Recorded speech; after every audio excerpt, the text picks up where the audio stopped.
یکم محرم الحرام یوم شہادت حضرت عمر رضی اللہ تعالیٰ عنہ۔ حضرت عمر فاروق رضی اللہ تعالیٰ عنہ نام و نسب خلیفہ دوم جانشین پیغمبر حضرت عمر رضی اللہ تعالیٰ عنہ کی کنیت ابو الحفص اور لقب فاروق اعظم ہے۔ پیدائش مبارکہ آپ واقعہ فیل کے 13 برس بعد مکہ مکرمہ میں پیدا ہوئے۔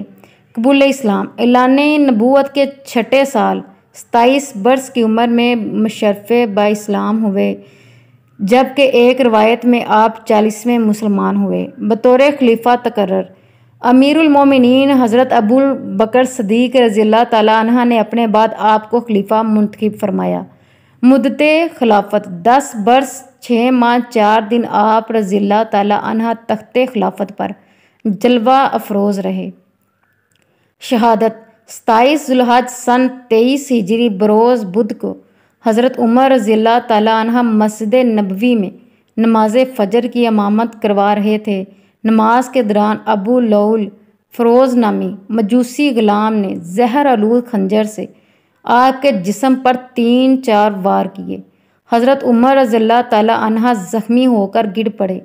حضرت عبد الرحمن بن عوف رضی اللہ تعالیٰ عنہ نے نماز جنازہ پڑھائی۔ مجوسی کافر بدبخت قاتل نے مسجد سے بھاگتے ہوئے تقریباً 13 مسلمانوں پر وار کیے، جن سے 7 شہید ہو گئے۔ حضرت عمر رضی اللہ تعالیٰ عنہ کو بے ہوشی کی حالت میں گھر لایا گیا۔ ہوش آنے پر آپ کو بتایا گیا کہ حملہ آور مجوسی تھا، تو آپ نے اس بات پر اللہ کا شکر ادا کیا کہ حملہ آور مسلمان نہ تھا۔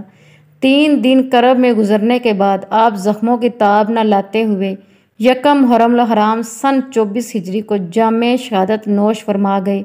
عمر مبارک بوقت وفات آپ کی عمر 63 برس تھی۔ نماز جنازہ حضرت صہیب رضی اللہ تعالیٰ عنہ نے پڑھائی۔ مزار مبارک روضہ مبارک کے اندر حضرت صدیق اکبر رضی اللہ تعالیٰ عنہ کے پہلو انور میں مدفون ہیں۔ Please like and subscribe this channel. Thanks for watching. جزاک اللہ۔ آپ کی حوصلہ افزائی کا انتظار رہے گا تاکہ ہم اپنے اسلامی واقعات پوری دنیا کو بتا سکیں اور دکھا سکیں۔ جزاک اللہ۔